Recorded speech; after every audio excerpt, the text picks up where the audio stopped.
Halo. Kami dari kelompok 4 mata kuliah Hukum Sumber Daya Alam ingin menjelaskan tentang apa itu hutan, regulasi hutan, manfaat hutan, dan apa saja yang berkaitan dengan hutan. Sebelumnya kami perkenalkan diri terlebih dahulu dengan saya Fernando Binsar Simbolon. Saya Dharma Yukti Natalia. Saya Renaldo Pardosi. Saya Elizabeth Asyaloho. Saya Mesti Silitonga. Saya Patricia Sitanggang. Saya Roma Silaban. Ikuti terus perjalanan kami. Dadah. Selamat sore rekan-rekan sekalian. Semoga semuanya dalam keadaan sehat dan bahagia selalu. Kembali lagi bersama kami dari kelompok Sumber Daya Alam ingin menjelaskan apa sih itu hutan. Di video kali ini teman-teman semuanya dan atau rekan-rekan semuanya akan mengetahui apa sih itu hutan yang ada di Indonesia. Perlu kita garis bawahi, yang pertama itu hutan itu adalah paru-paru bumi. Kenapa saya bilang paru-paru bumi?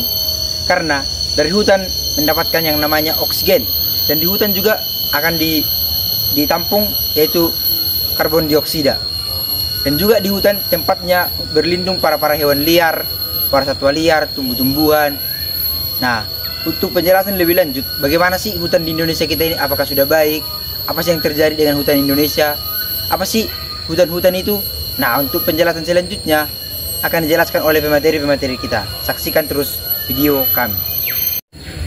Baik, saya di sini akan menjelaskan tentang hutan dan pepohonan yang ada di sini. Bisa kita lihat teman-teman bahwa pohon-pohon di sini masih dirawat dengan baik dan pertumbuhannya masih dijaga.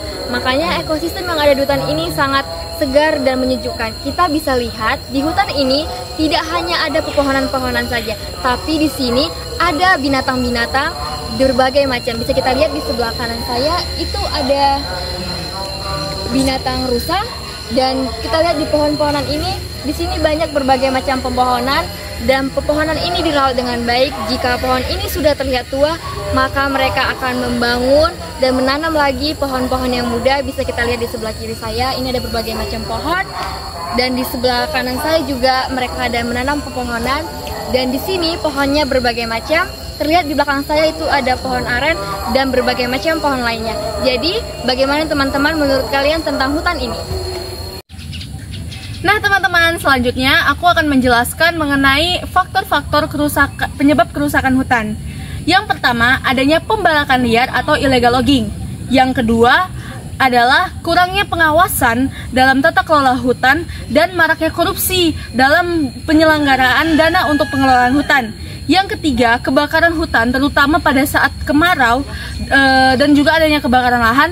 Yang keempat yaitu perluasan lahan sawit dan tambang.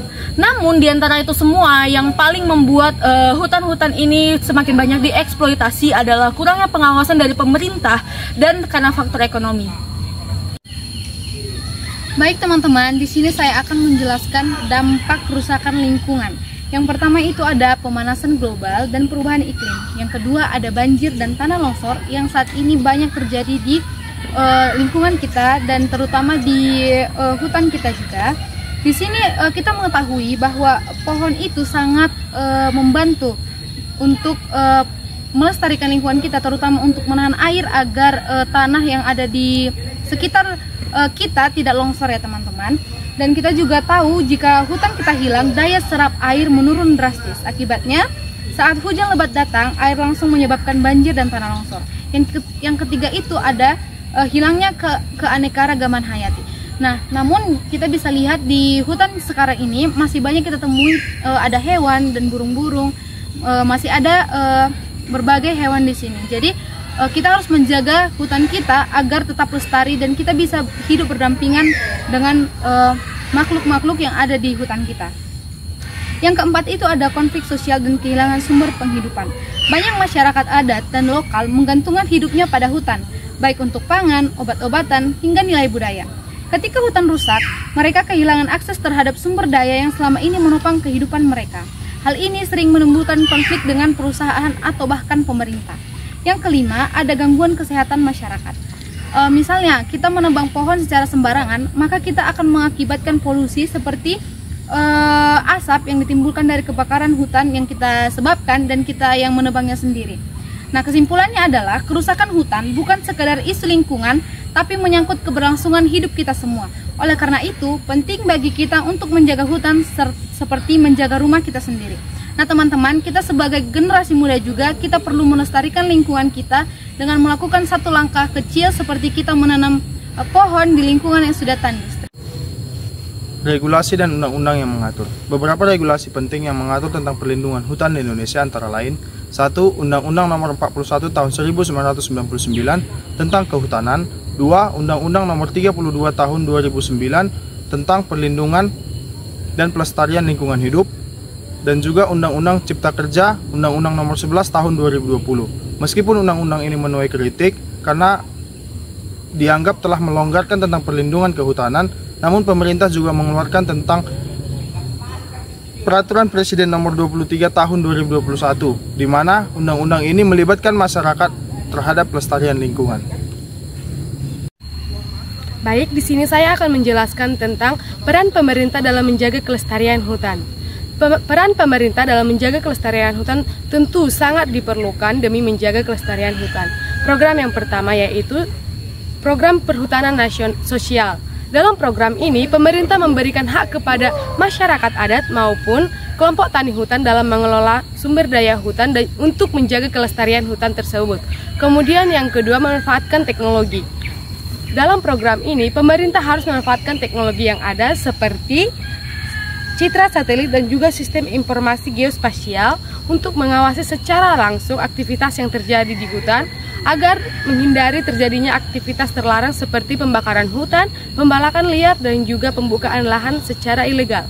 Kemudian yang ketiga, rehabilitasi hutan lindung. Lahan gambut yang rusak di hutan dapat direhabilitasi dengan melakukan penanaman kembali agar hutan tetap lestari. Kemudian yang keempat, penegakan hukum terhadap pelanggaran kehutanan. Zaman sekarang ini banyak sekali pelanggaran yang terjadi dalam hutan seperti pembukaan lahan secara liar, pembakaran hutan.